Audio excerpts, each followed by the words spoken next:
Boa noite, gente. Que bom que você está aqui para celebrarmos ao Senhor. Vamos conversar um pouquinho aqui na palavra hoje sobre conexão.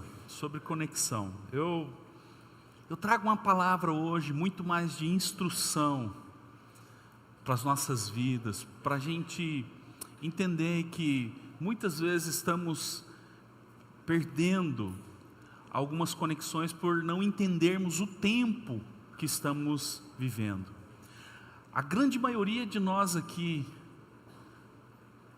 nasceu em um mundo ainda analógico e é obrigado a viver num mundo digital. Aquilo que foi instrução e educação para nós, há alguns 10, 20 anos atrás, talvez não seja mais a educação que vai guiar e governar as crianças e adolescentes de hoje.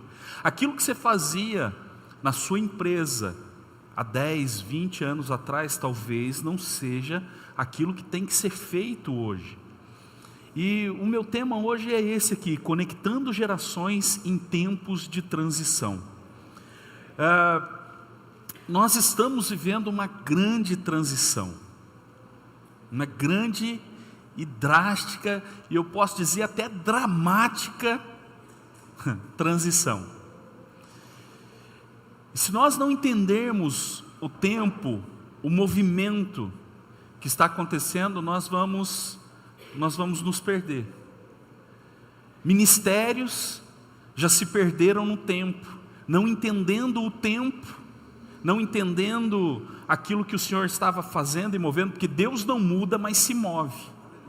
Então ministérios pararam no tempo, talvez até se perderam, porque não entenderam o tempo de transição e de conexão. Empresas fecharam, acabaram, pararam, talvez por não entender o tempo, não entender que a forma de empreender se tornou diferente. O mundo pós-pandêmico, o mundo pós-pandemia, acelerou demais alguns processos. Eu quero falar aqui de um cara, de um homem na Bíblia, que viveu uma transição muito repentina. E eu vou direto para o texto, vai Samuel capítulo 3, 1 de Samuel capítulo 3. Eu quero falar aqui da vida desse homem. O menino Samuel ministrava perante o Senhor, sob a direção de Eli. Naqueles dias, raramente o Senhor falava, e as visões não eram frequentes. Certa noite, Eli, cujos olhos estavam ficando tão fracos que já não conseguia mais enxergar, estava deitado em seu lugar de costume. A lâmpada de Deus ainda não havia se apagado, e Samuel estava deitado no santuário do Senhor, onde se encontrava a arca de Deus. Então o Senhor chamou Samuel. Samuel respondeu: estou aqui. E correu até Eli e disse: estou aqui, o Senhor me chamou. Eli, porém, disse: não chamei, volte, deite-se. Então ele foi e se deitou. De novo o Senhor chamou Samuel. E Samuel levantou-se e foi até Eli e disse: estou aqui, o Senhor me chamou. E disse Eli: meu filho, não te chamei, volte, deite-se. Ora, Samuel ainda não conhecia o Senhor, a palavra do Senhor ainda não lhe havia sido revelada. O Senhor chamou Samuel pela terceira vez, ele se levantou, foi até Eli e disse: estou aqui, o Senhor me chamou. Eli percebeu que o Senhor estava chamando o menino, e lhe disse: vá, deite-se, e se ele chamá-lo, diga: fala, Senhor, pois o teu servo está ouvindo. Então Samuel foi deitar-se. E o Senhor voltou a chamá-lo, meu irmão, a quarta vez, como nas outras vezes: Samuel, Samuel. E Samuel disse: fala, pois o teu servo está ouvindo. E o Senhor disse a Samuel: vou realizar em Israel algo que fará tinir os ouvidos de todos os que ficarem sabendo. Deus está revelando, chamando Samuel para dizer para Samuel: Samuel, eu vou fazer algo, vou fazer uma mudança. Isso tinha a ver com a casa de Eli, com o sacerdócio de Eli, com o templo, com tudo que estava acontecendo lá. E Deus está falando com Samuel: Samuel, eu vou fazer algo que vai tinir o ouvido do povo, e eu quero revelar para você o que vai acontecer.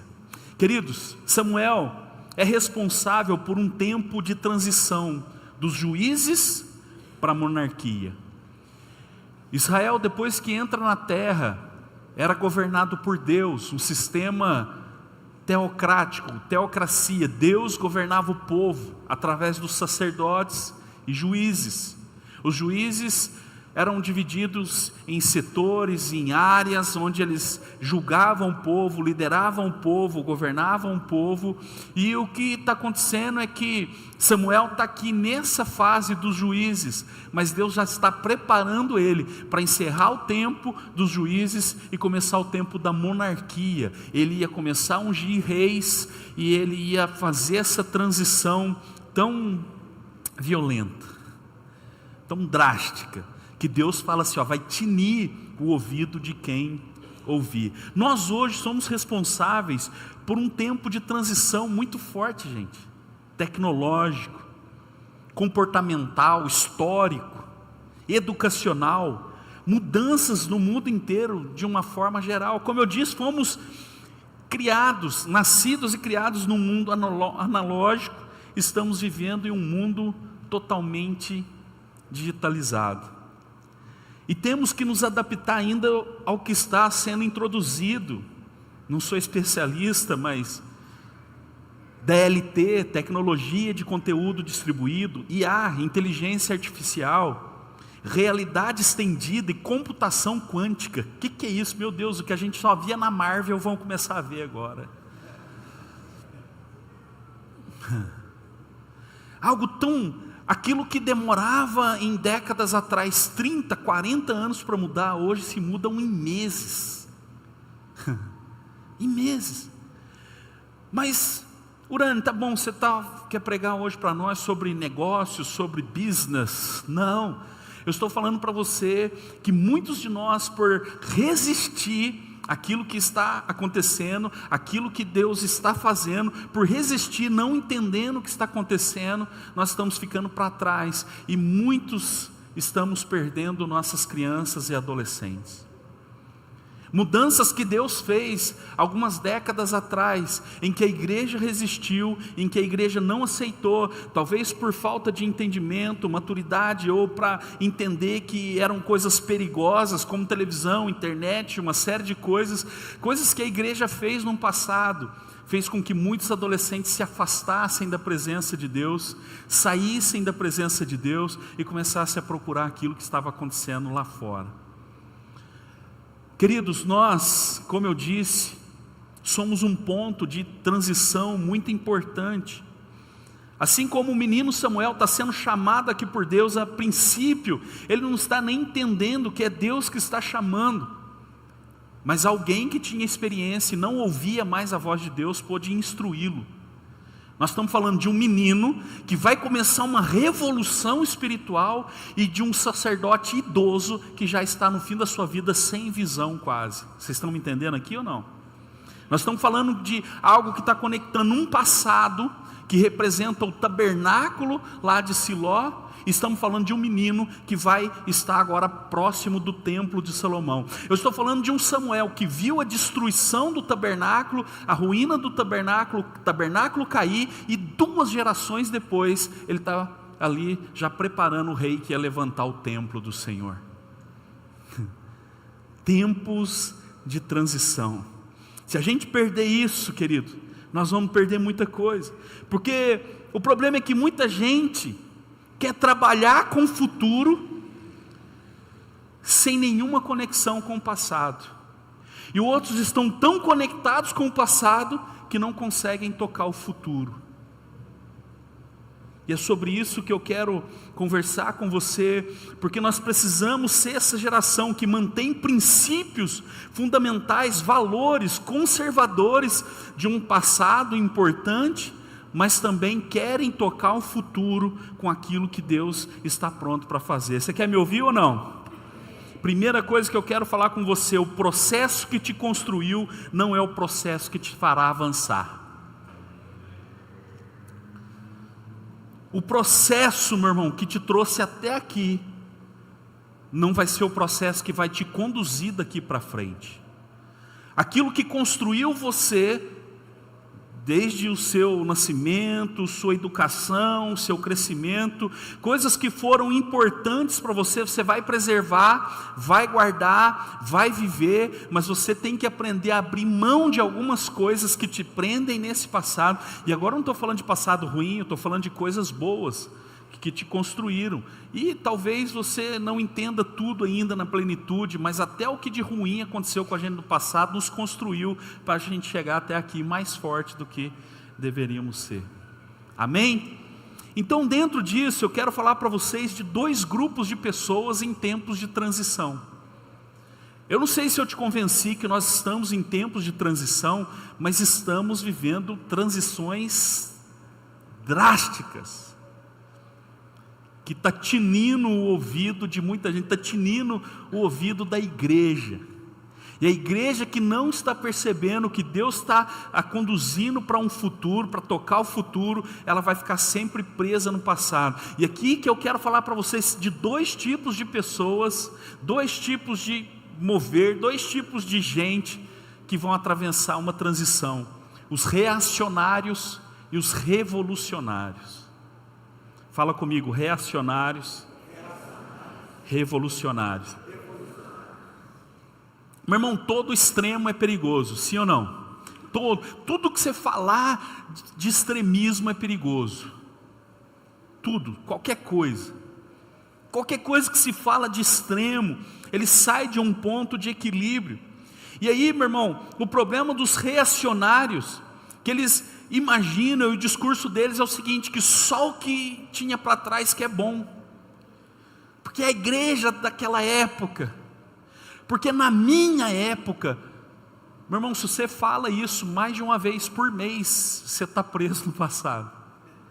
Eu melhorei, porque de manhã eu falei uma semana só, né, Ney? Sabe aquela história que a gente sempre vai conversar com alguém mais novo, ou até gente da nossa época, a gente fala assim: porque na minha época, não tem nada de errado em falar isso não, irmãos, amém? O problema é que quando a gente fica preso nesse tipo de discurso, nós estamos sendo reacionários. Nós estamos achando que a igreja de antigamente que era boa. Não, antes o povo buscava a Deus mesmo em oração. Hoje o povo não busca a Deus não. Não, porque antes o povo orava mesmo, porque a igreja era mais santa. Será? Vou falar um negócio para você que eu já falei e vou repetir. A igreja do passado tinha as mesmas cacas que tem hoje. A gente só não tinha internet para ficar sabendo. Tinha a mesma coisa. Gente, do mesmo jeito. Eu já falei aqui, vou repetir, sem medo de ser feliz. Tinha adultério do mesmo jeito, tinha mentira do mesmo jeito, tinha porcaria do mesmo jeito, mas eu creio que o Espírito Santo está trabalhando na igreja para entregar a Cristo uma noiva sem mácula, sem ruga, sem nada. E o trabalho do Espírito Santo não está piorando a igreja. Eu acredito que o trabalho do Espírito Santo está melhorando a igreja. Nada tira isso da minha cabeça. Mas reacionários, eles vivem falando simplesmente de um passado. E aqui eu quero que você aplique na sua vida. Eu estou falando num contexto de igreja porque nós estamos aqui. Mas eles acham o quê? Que só as músicas do passado que eram boas. Ô Ney, tem gente de tocar aqui aquela. Tem gente de tocar, porque essas músicas aí, eu não gosto muito de worship. O problema é seu, a gente não toca você.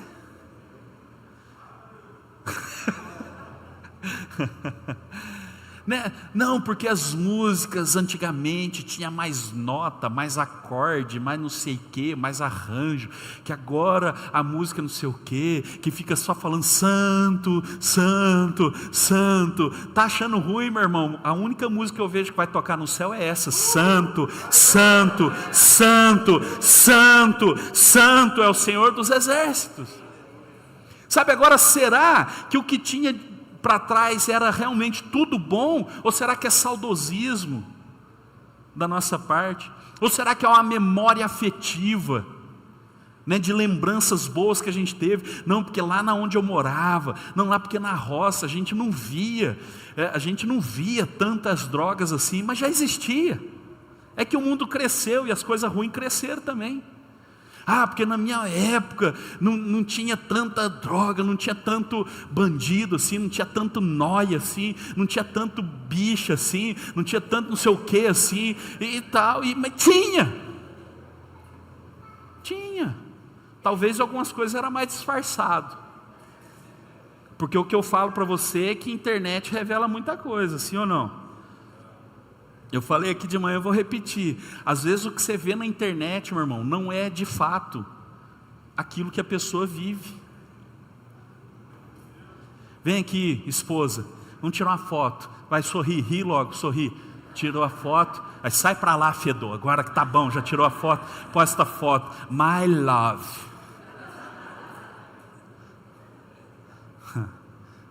Tira a foto, faz um servicinho lá, né, de Photoshop, tira os negocinhos e tal, arruma, afina o nariz, diminui a papada, dá uma ajeitada e tá tudo bem. Só que tudo aquilo que a gente posta de comida é aquela comida que a gente come todo dia. Eu já falei para vocês, tem gente que tem raiva de mim das costelas que eu posto lá no Instagram. Agora, será que é só costela assada de chão que eu como todo dia? Porque o dia que é colchão duro eu não posto não, meu irmão. Hoje eu postei um pernil lá, que a Vandinha fez. Sobrou, Wanda, para nós jantar? Tô dentro.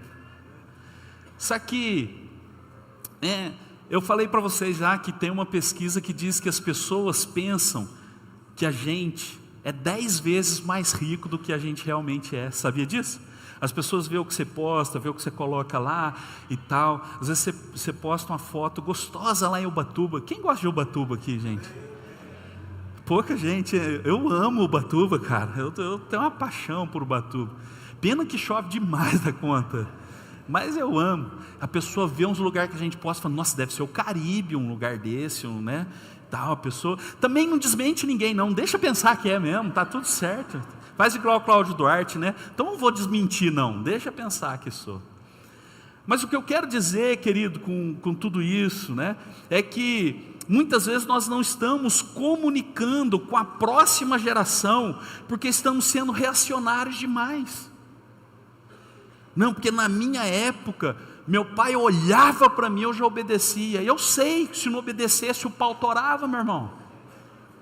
Tá bom, o couro comia. Só que aí nós temos também aqueles discursos revolucionários. E a gente é tentado nesses dois discursos: reacionário, de ficar olhando do passado, as coisas que aconteceram, aquilo que foi feito, que é bom e prende a gente, mas também somos tentados a um discurso revolucionário: só o que tem para frente que é bom, só isso que é bom, aquilo que tinha para trás é tudo ruim. Agora é legal, porque agora a música é digital, antes tinha que escutar fita, cassete não, como é que chamava? LP? Não, cassete mesmo, LP era disco, pô. Sabe, não, porque agora que é bom, porque para trás não tinha nada que prestava. Meu irmão, nós precisamos ser como Samuel, relevante num período que estava encerrando e relevante num período que estava começando. A gente precisa fazer parte desse tempo de mudança, preservando princípios e valores importantes do passado e olhando para frente, sabendo que Deus tem muito mais para fazer. Sabe, então, aquilo que trouxe você até aqui, o processo que te construiu, não é o processo que vai te fazer avançar. Aplicando na sua vida pessoal agora, se você quiser, talvez aquilo que você tentou empreender há 10, 20 anos atrás, sabe, a forma de você empreender hoje é diferente. O marketing que você fazia antes é diferente do marketing que você tem que fazer agora. A abordagem que você fazia para negócios antes é diferente da abordagem que você faz agora. E se você não entender isso, meu irmão, você vai ficar, poxa vida, olha, está a crise, é crise daqui, crise dali. Enquanto você está falando de crise, tem gente rompendo e prosperando. Enquanto tem gente falando que a igreja do passado que era boa, que a igreja do passado que era isso, aquilo, e aí está ali aquelas pessoas ali, tem igreja rompendo e alcançando cidade, alcançando região, e nós precisamos sair desse extremo de discurso reacionário, que é de tudo que era para trás que está bom, e também desse discurso revolucionário dos adolescentes e dos mais jovens, dizendo, não, isso aí tudo para trás é porcaria, a gente só está olhando para frente agora. Samuel, ele está ali percebendo, meu irmão, veja, olha só, preste atenção, eu vou tocar nisso mais para frente, mas não tinha visão era rara, não tinha palavra, a luz do templo estava quase apagando, a luz do templo, meu irmão, eles tinham que vigiar para não apagar, estava quase apagando, o sacerdote Eli estava já velho, ele já estava assim, sem visão, os filhos dele fazendo um monte de porcaria. Samuel está crescendo nesse ambiente, mas quando ele ouve, ele corre até Eli, para saber o que está acontecendo. Ele vai até Eli, ou seja, ele não estava se tornando refratário ao velho sacerdote, ele foi até o velho sacerdote para poder entender o que Deus estava querendo falar. Era alguém, como diz a Bíblia, que já não ouvia mais a voz de Deus, mas conhecia a voz de Deus. E Samuel é aquele que estava ouvindo a voz de Deus, mas ainda não conhecia a voz de Deus. Vocês estão comigo aqui, gente? Tempos de transição, aquilo que você tem que fazer, aquilo que você tem que trabalhar, aquilo que você tem que, sabe, se preparar, é diferente daquilo que você talvez já se preparou no começo. E às vezes você está falando, mas eu estou fazendo as mesmas coisas, dava certo antes e não dá certo agora. Sim, não dá. Ah, mas eu estou fazendo coisa diferente, mas também não dá certo. Mas será que você está fazendo? Por quê? Por que você está fazendo isso? Comece a fazer perguntas. Por que eu faço o que eu faço? Por que isso não está dando certo? Por que isso está dando certo? Por quê? Porque você vai fazendo perguntas, meu irmão, e vai listando as perguntas para você poder encontrar respostas. E eu vou insistir com você nesse ponto. O que te construiu até aqui não é o que vai te fazer avançar.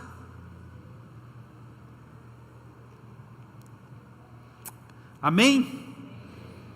Os revolucionários, eles têm uma vantagem, eles estão sempre prontos para avançar, sempre prontos para romper, sempre prontos para descobrir coisas novas, mas eles desprezam tudo aquilo que já foi realizado. Já os reacionários são aqueles que conservam princípios, valores importantes, mas estão muitas vezes fechados para a novidade, fechados para o novo de Deus. Eu quero dizer para você que você vai romper, meu irmão. Em nome de Jesus, você vai romper no seu trabalho, no seu negócio, no seu ministério. Você vai romper. Como que eu vou romper, Urânio? Conservando princípios e valores importantes, dando valor a eles e olhando para o futuro, tocando o futuro e dizendo, Deus vai fazer algo novo e eu estou pronto para viver o novo de Deus na face dessa terra. Esteja pronto para viver o novo de Deus. E aqui eu entro no segundo ponto dessa mensagem. Tempos de grandes mudanças exigem grandes entregas. Tempos de grandes mudanças, meus irmãos, exigem grandes entregas. Quando nós olhamos para Samuel, nós vemos coisas importantes na construção do vencedor que ele foi nesse tempo de transição. Ele está ali, meu irmão, vendo os juízes agora chegando ao fim, Deus falando com ele está entendendo que Deus está falando com ele está crescendo agora para ser tanto juiz, que é o último, como sendo estabelecido como profeta, em ministério profético, e sendo sacerdote no templo em que a luz estava apagando. O menino do balde, o menino que servia perante o Senhor, o menino que ia lá ajudar a limpar a cinza, agora ele está sendo extremamente usado por Deus. Mas Samuel foi gerado em um ambiente de humilhação, de perseverança e de entrega. Samuel, eu vou insistir, ele foi gerado em um ambiente de humilhação, perseverança e entrega. Meu irmão, a humildade é uma atitude do passado, que parece que não cabe mais no discurso triunfalista de hoje. Parece que tudo que a gente conversa hoje é assim: você vai vencer, você vai ganhar, arrasta para cima, compra meu curso, eu vou vender um curso para você aprender a fazer curso, para você vender curso. Aí eu vendo um curso para você ensinar as pessoas a ficarem ricas, e você fica rico ensinando as pessoas a serem ricas. Tem nada contra isso não, meu irmão. Por favor, hein? Pelo amor de Deus, não tem nada contra isso não. Vende o seu curso, fique à vontade. O que eu estou falando é que se a gente for tentado a viver nesse ambiente apenas de triunfalismo, que tudo vai dar certo, que a gente vai romper, a gente perde de vista o discurso da Bíblia, que aquele que se humilha vai ser exaltado por Deus. Samuel foi gerado nesse ambiente, meu irmão, de humilhação. E eu não estou falando para você ser pano de chão para ninguém, mas a humildade refina a alma de uma pessoa relevante. A humildade. Humano. Humildade. Humus. Humano. Humildade. Humus. Você sabe o que é humus, né? Foi de lá que a gente veio. Esterco, é terra, pó, é isso mesmo, é daí que a gente veio. Sabe, a humilhação é que nos leva à nossa verdadeira origem, entendendo um passado importante, entendendo fundamentos em princípios importantes, mas lembrar que Deus também tem coisas novas para fazer e que nós somos totalmente dependentes dEle. A venda da imagem hoje é uma venda de uma imagem triunfalista.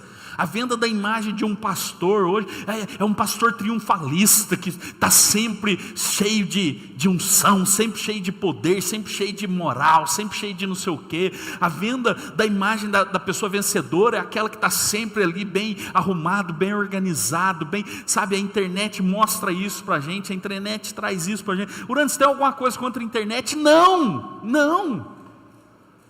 Nada. Eu falei aqui de manhã, gente, às vezes naquelas lembranças lá, eu vejo gente compartilhando vídeo que eu já postava lá no Facebook, lá, sabe, vídeos de 3 minutos, 4 minutos, lá em 2011, 2012, eu falava, meu Deus, eu estava falando, meu cavanhaquinho lá, tinha uns 100 quilos mais magro um pouco. Sabe, já falando lá, e compartilhando vídeo ali no Facebook, não sei o quê, e já gente falando assim, ó, o pastor blogueirinho, como se ser blogueiro fosse alguma chacota, né? Mas enquanto eu estava sendo, como é que eu posso dizer assim, tipo, servindo de chacota, tinha gente ouvindo mensagens de 3 minutos, 4 minutos, entregando a vida para Jesus. Quando a gente estava trabalhando com isso, trabalhando com internet, presta atenção aqui, trabalhando já na internet, a gente já estava começando a mexer com as coisas, organizar luzes, organizar cor de parede, organizar como que a gente ia fazer a câmera, as coisas. Veio a pandemia. E quando veio a pandemia, a gente, mesmo que de forma muito precária, a gente conseguia compartilhar a palavra, alimentar as pessoas que estavam em casa, desorientadas, sem saber o que estava acontecendo. Enquanto isso, um monte de igreja, sem saber. Eu não estou falando mal de ninguém, eu só estou mostrando para você que a gente já estava vivendo uma transição, vendo o que era importante do que a igreja tinha feito, mas percebendo que Deus estava conduzindo a igreja para um futuro. E pessoas foram alimentadas ali naquela época, pessoas foram sustentadas pela palavra ali naquela época, enquanto tinha gente falando assim: eu não quero saber de rede social não é de Deus, eu não quero saber de WhatsApp, eu não quero saber de Instagram, eu não quero saber de Facebook. Ok, reacionários, porque essas coisas servem para o mal, mas servem para o bem também. Enquanto isso, tinha gente falando assim: bom, agora eu vou ficar na igreja, só na minha casa, assistindo só no YouTube, só no Facebook, não quero saber de congregar mais. Revolucionário, porque congregar é importante, amém? E a internet é importante para que essa chegue. Quando a gente pintou a parede de preto, irmãos do céu, você não sabe o que é isso em Itajubá. Agora, por que, presta atenção aqui, por favor, por que pintar de preto? Tem um porquê, porque existe uma tela, porque existe algo que precisa ser destacado, um plano de fundo. Por que colocar a luz? Tem um porquê. Por que essa lâmpada? Por que essa luz? Tem um porquê, para você ficar mais confortável. Essa lâmpada quente vai deixar você mais tranquilo, mais calmo, para ouvir a palavra de Deus. A lâmpada clara, branca demais, vai te agitar, vai te deixar agitado, vai fazer você ficar levantando para ir no banheiro, para ir beber água, para atrapalhando o pastor pregar.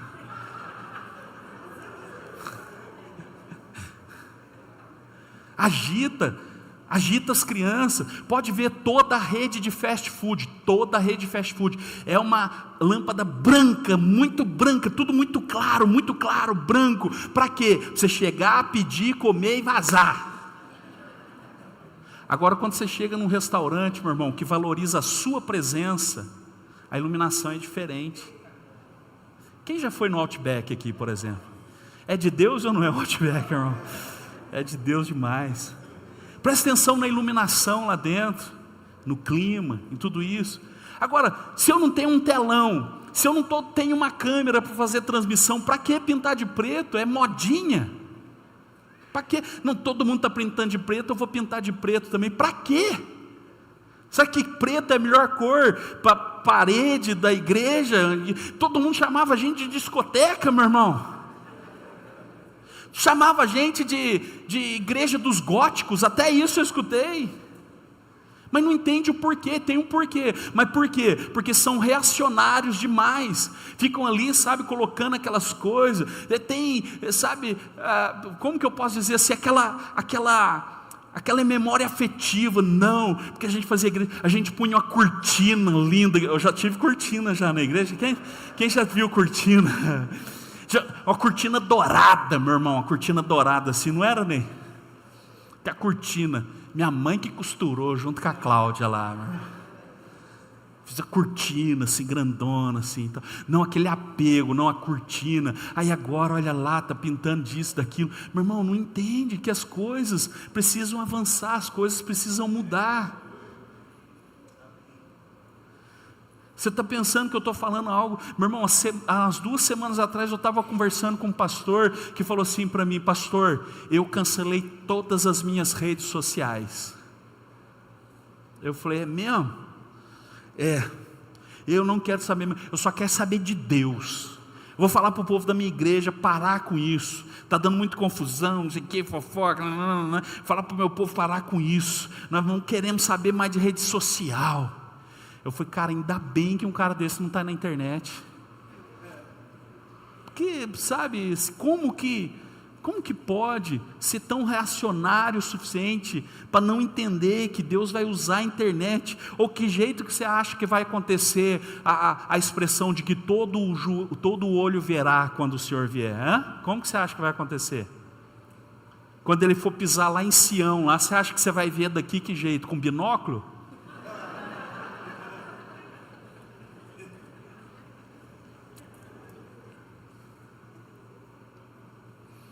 Mas, meu irmão, Samuel, ele está fazendo essa transição, e ele está sendo gerado em um ambiente, sabe como? De choro, de lágrimas, de humilhação. Ana ia de ano em ano sacrificar a Deus, entregar a Deus. E eu estou falando para você num ponto em que grandes transições vão exigir grandes entregas, grandes mudanças vão exigir grandes entregas. Se você percebe que precisa ter uma grande mudança na sua vida, uma grande mudança na sua empresa, uma grande mudança no seu ministério, você precisa entender que vai ter que ter grandes entregas também. Não tem como, não tem outro jeito. E Ana ia de ano em ano, meu irmão, e ela chorava e clamava a Deus por um filho, e o filho vinha, mas ela voltava, de ano em ano ela voltava. Então veja, que isso não combina muito com o evangelho triunfalista, onde eu vou buscar a Deus só por aquilo que eu recebo. Eu vou na igreja se eu estiver recebendo, eu vou na igreja se as coisas estiverem acontecendo, eu vou na igreja se eu estiver sendo abençoado. Enquanto isso, Ana está indo num ambiente de humilhação, de perseverança. Ela vai para o culto e volta, ela vai para o culto e volta. Então o motivo dela voltar não era o que ela recebia, era o que ela entregava.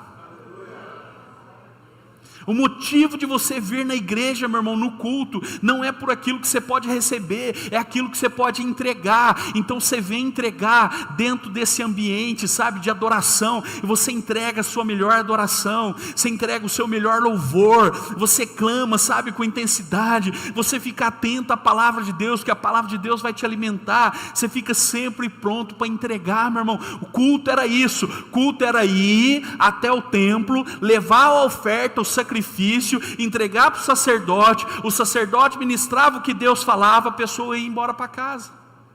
Isso é culto. Nós não podemos, sabe, sempre buscar, pastor, mas a Bíblia não fala para pedir e receber. É claro que ela fala, mas muito mais ela fala sobre entregas. Muito mais o evangelho fala para você entregar do que para você pedir ou receber. E aqui eu te pergunto, dentro desse ambiente que Ana sempre ia para entregar, não recebia nada, mas voltava, não recebia nada, mas voltava. Eu te pergunto, quando foi que o altar se tornou um lugar para receber? Quando na Bíblia fala que altar era um lugar para você receber alguma coisa? Altar sempre foi, meu irmão, e sempre vai ser um lugar de entrega, de sacrifício. E eu não estou falando do seu dinheiro. Se você estiver pensando que eu estou falando isso para tirar a oferta, você não me conhece. Você não me conhece. Altar é lugar de entrega, de humilhação, de perseverança. É ali que a gente vai demonstrar para Deus toda a nossa dependência dEle. Mas tem gente que se basta. Tanto reacionários se bastam, quanto revolucionários se bastam. Reacionários se bastam achando que só Ele conserva princípios e valores. As pessoas hoje não têm mais aliança, as pessoas hoje não oram mais. Não, querido, para com isso. Sabe por quê? Porque nós temos que valorizar a igreja que fazia sim muita oração, muito jejum, a igreja que vamos dizer assim, entre aspas, pagava um preço de oração para que as coisas acontecessem. Mas a gente tem que perceber que Deus acelerou as coisas, porque Deus é extremamente organizado com as coisas dele. Ele acelerou, ele fez as coisas acelerarem. E Samuel começa então a crescer, e aqui eu entro no terceiro ponto dessa mensagem com você: sua santidade deve acompanhar o seu crescimento. Abre para mim 1 Samuel capítulo 2, versículo 18. Quem aqui quer crescer? Entenda que o seu caráter precisa acompanhar o seu crescimento. Sua santidade precisa acompanhar o seu crescimento. Você já vai entender o que eu quero falar aqui. Samuel, contudo, ainda menino, ministrava perante o Senhor vestindo uma túnica de linho. Todos os anos sua mãe fazia uma pequena túnica e a levava para ele quando subia a Siló. Então ele ele está em Siló ainda. Mas o templo não foi destruído, Eli não morreu, Eli não vai perder a visão, os filhos de Eli não estão fazendo um monte de coisa errada, sim, mas ele permanece ali, ele está ali até agora, ele fica lá, e lá na frente você vai ver, daqui a pouco eu vou ler outro texto que você vai ver que ele está em Siló ainda, mas vamos lá, em Siló com o marido, Ana, ia com o marido para oferecer o sacrifício anual. Eli abençoava Eucana e sua mulher, dizendo: o Senhor dê a você filhos dessa mulher no lugar daquele por quem ela pediu e dedicou ao Senhor, no caso Samuel. Então voltavam para casa. O Senhor foi bondoso com Ana, ela engravidou e deu à luz 3 filhos e 2 filhas. Enquanto isso, o menino Samuel, o quê? Ele crescia na presença do Senhor. O que eu quero mostrar aqui para você é que todo ano, depois que Ana entrega, Samuel foi gerado. Eu vou conectar aqui o ponto. Samuel foi gerado em um ambiente de humilhação, de perseverança e de entrega. Eu acabei de falar isso.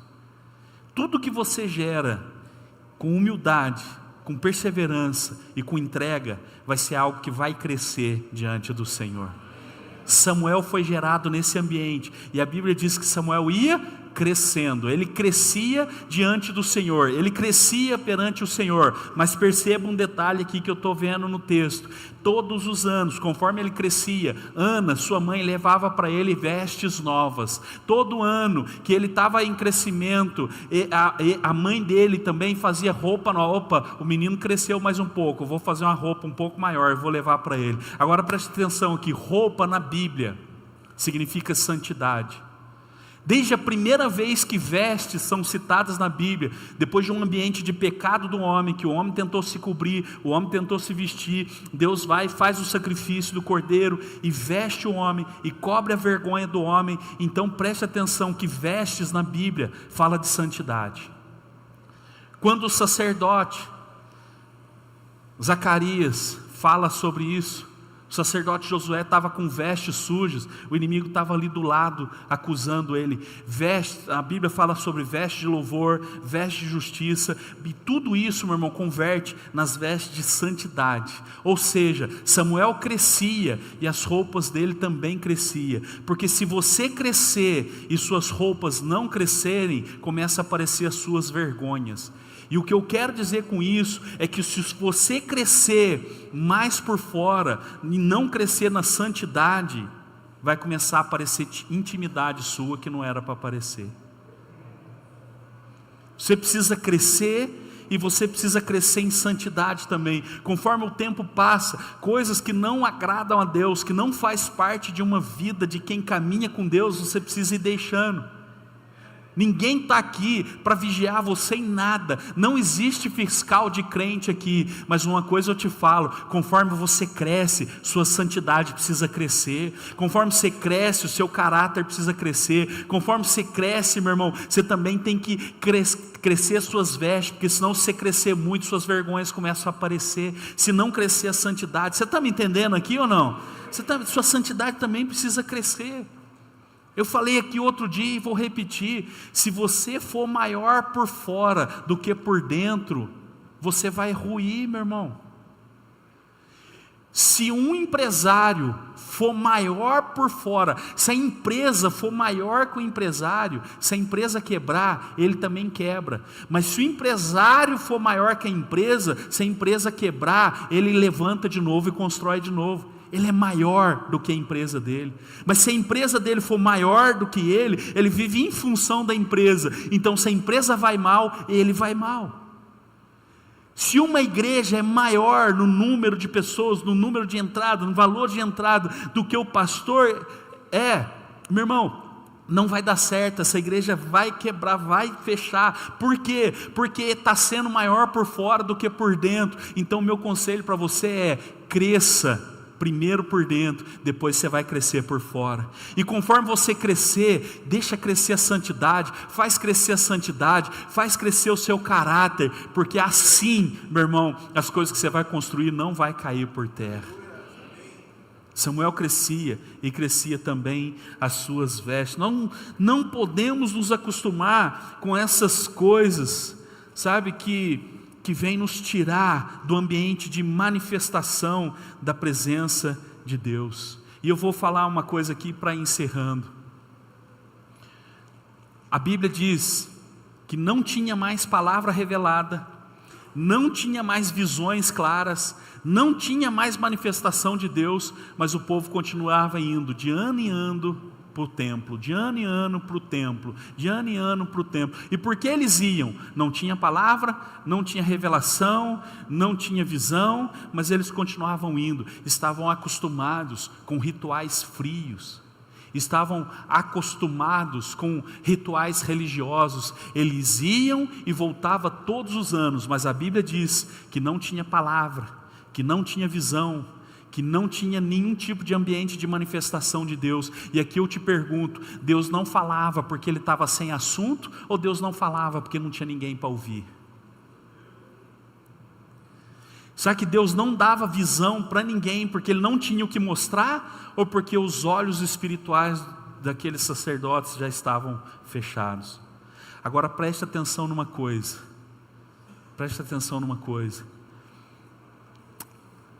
mesmo que a gente olhe para Eli e fale assim, Eli pisou no tomate, hein? Eli pisou na bola, perdeu a visão, perdeu a mão com os filhos Ofni e Finéias, faziam o que era mal aos olhos do Senhor, roubavam das ofertas do Senhor, se prostituíam ali no templo. Eli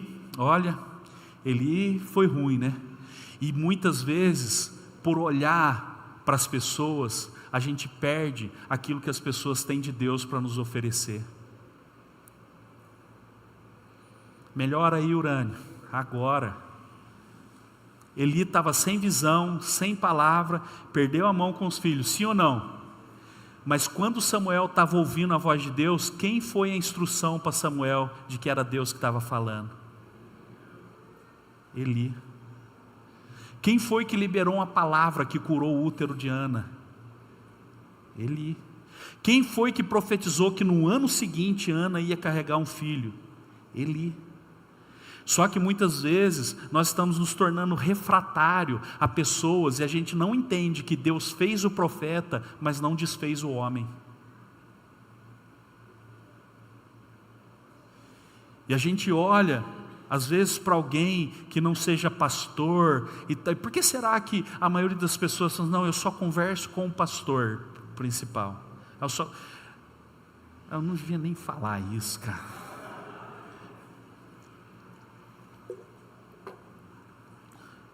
Deixa quieto, porque a gente olha para as pessoas e fala assim, não, essa pessoa não tem nada de Deus para transmitir para a minha vida. E se Samuel fosse revolucionário nesse ponto, ele ia falar o quê? Ele nem ouve a voz de Deus e está falando para mim que é Deus que está falando comigo? Capaz mesmo, rapaz. Ele não tem nada para falar para mim não. E ele perderia, sabe por quê? Porque estava num tempo de transição, onde quem conhecia a voz de Deus não estava ouvindo mais, e quem estava ouvindo ainda não conhecia a voz de Deus. Eu estou falando de um sacerdote velho, que está num tempo de tabernáculo, e de um profeta novo, que está começando a descobrir o que Deus tem para fazer. E Deus estava falando, eu vou fazer mudança, que vai tinir o ouvido do povo. E deixa eu te falar uma coisa, nós estamos vivendo de novo esses tempos de mudança, e quem não abrir os ouvidos, quem não abrir os olhos, não vai perceber o que Deus tem para fazer. Deus tem grandes coisas para fazer, irmãos. Aquele que não tinha experiência, teve instrução, teve alguém que falou com ele, e Samuel não desprezou, preste atenção que eu preciso concluir, Samuel não desprezou o que tinha no passado de bom de Eli, que conhecia a voz de Deus. Samuel não desprezou isso, e Samuel não desprezou aquilo que Deus falou que ia fazer para frente. Ele conservou princípios e valores importantes, era conservador naquilo que sabe que era o caminho de Deus falar, que era através do sacerdote, mas ele não perdeu de vista aquilo que Deus tinha para fazer pela frente. Pessoas que vão se destacar e crescer nesse tempo, são pessoas que vão viver princípios e valores de um passado, e também vão querer tocar um futuro, e vislumbrar um futuro daquilo que Deus está fazendo. Quem está comigo aí diz amém. 1 Samuel capítulo 3, versículo 19, eu vou encerrar aqui. 1 Samuel capítulo 3, versículo 19.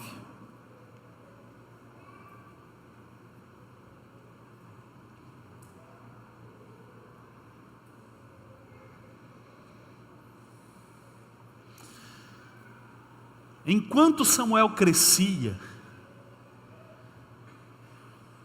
o Senhor estava com ele, e fazia com que todas as suas palavras se cumprissem. Todo Israel, desde Dan até Berseba, conhecia que Samuel estava confirmado como profeta do Senhor. 21. E o Senhor continuou aparecendo aonde? Em Siló, onde havia se revelado a Samuel por meio da sua palavra. Ué, Samuel não saiu da igreja de Eli, não? Ué, Samuel não desprezou Eli? Samuel não desprezou Siló, o que estava acontecendo lá? Não, ele entendeu que lá Deus falou com ele, ele entendeu que lá Deus fez a obra na vida dele, ele entendeu que lá Deus tinha mostrado, revelado a palavra dele, construído princípios dele, e a partir dali, meu irmão, ele começou a andar por todos os lugares, sendo usado por Deus, ungindo reis, abençoando pessoas. Eu não sei se você sabe que ele ungiu Saul, você deve saber que ele ungiu Davi como rei de Israel. Ele é essa conexão entre um passado e um futuro, e você, meu irmão, vai crescer entendendo que princípios e valores têm que permanecer, mas aquilo que Deus está fazendo de novo, você não pode resistir. Você não pode resistir, para você não perder os seus filhos. Não pode, porque os seus filhos, eles não estão crescendo no mundo que você cresceu. O que te construiu não é o que está construindo os seus filhos. Ah não, porque agora tudo é celular, eu sei, meu irmão, e é difícil, porque a gente brincava de pique, a gente brincava de bete. Eu acho que bete vai ter no céu, gente. Eu acho que bete vai ter no céu. A gente brincava de mamãe da rua, de polícia e ladrão, né? Polícia e ladrão nós brinca até hoje, né? O Satanás corre atrás de nós.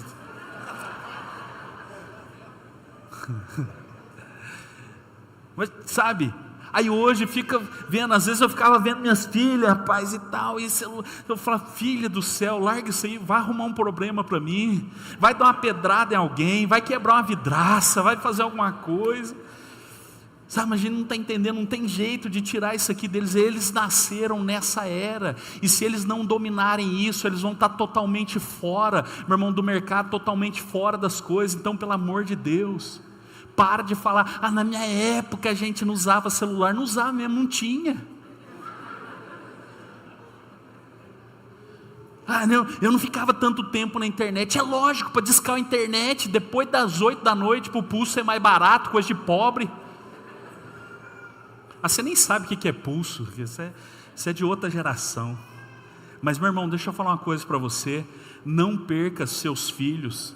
Eles estão em um outro tempo, eles estão em uma outra era. Ensine para eles princípios e valores importantes, relevantes, mas não deixe que eles toquem o futuro, porque o futuro está cada vez mais acelerado, e eles vão ser sim a geração que vai pregar, distribuir o evangelho a toda uma geração. Dê um aplauso ao Senhor em nome de Jesus. Aleluia. Se coloque em pé, meu irmão.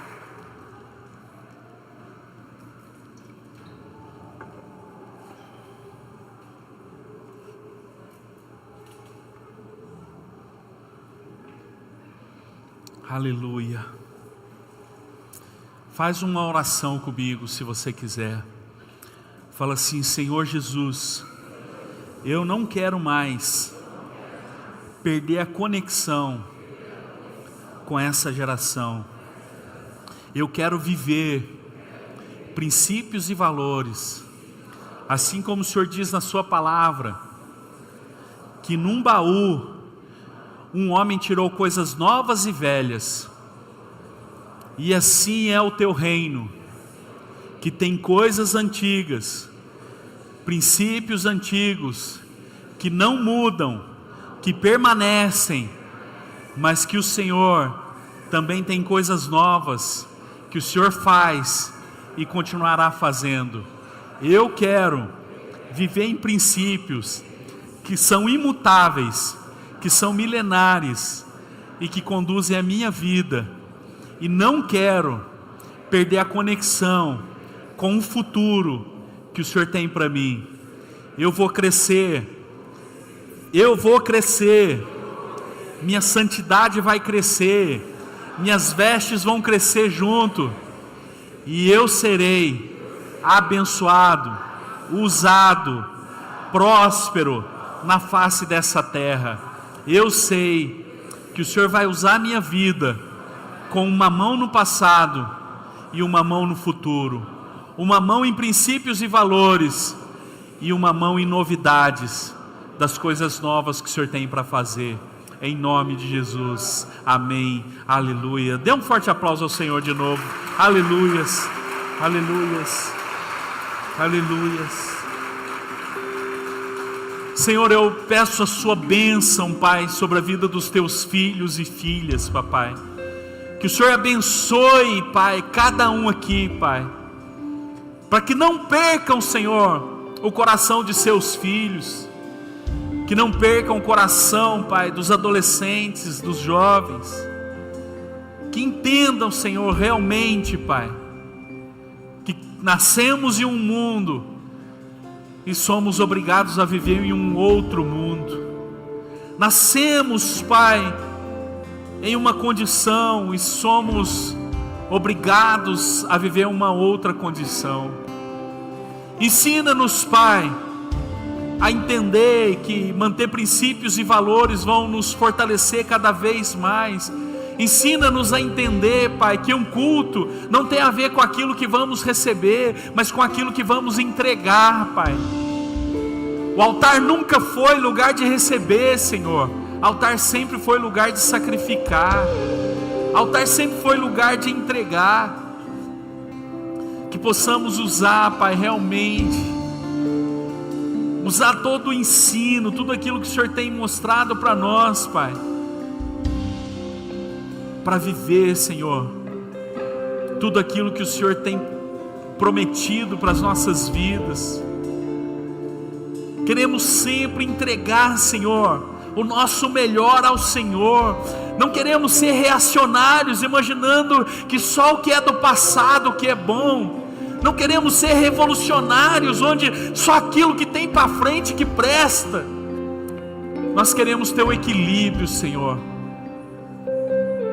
O equilíbrio, Senhor, que coisas do passado que são boas, relevantes, importantes, que venhamos a manter, Senhor, mas sem impedir aquilo que é novo, do que o Senhor quer fazer, daquilo que o Senhor quer fazer na igreja, daquilo que o Senhor quer fazer, Pai, na vida das pessoas, através das pessoas, aquilo que o Senhor quer fazer com a igreja online, da igreja, Senhor, que está, Papai, ali recebendo em casa agora, meu Pai, entra nessas casas, Senhor. Se o Senhor nos deu esse recurso do futuro, Pai, que elas possam ser abençoadas lá onde estiverem. Abençoa, Pai, nossas vidas aqui, Senhor, que saímos do nosso lar, que saímos da nossa casa, Pai, para estar aqui em Sua presença, meu Deus, em nome de Jesus. Que possamos, Senhor, conquistar o coração dos adolescentes, que a igreja não perca esses adolescentes, que a igreja não perca essas crianças, Pai, porque por tanto tempo as crianças, Pai, saíam da igreja, os adolescentes saíam da igreja, porque nós tínhamos uma mão no passado em princípios e valores bons, mas não deixávamos, Pai, elas tocar o futuro. Perdoa-nos por isso, Senhor, perdoa-nos, Pai. Que possamos, Senhor, sim, ser a igreja que conserva, Pai, jejum e oração, que conserva, Senhor, princípios importantes, mas que está aberta a tudo aquilo que o Senhor tem de novo para fazer, Pai, em nome de Jesus. Aleluia. Sabe, queridos, nós não podemos pegar algo de importante, de relevante, para tentar apenas transformar em objeto de conquista. Até o jejum, a gente transformou jejum em objeto de conquista. Jejum não é para você fazer para ganhar alguma coisa, para conquistar alguma coisa, pelo amor de Deus. Jejum, meu irmão, para você transformar a sua própria vida. A oração não é só para você ganhar alguma coisa, a oração é para você demonstrar dependência de Deus. Então ande nesses princípios e valores e comece a vislumbrar tudo aquilo que Deus tem para você. Amém? Amém.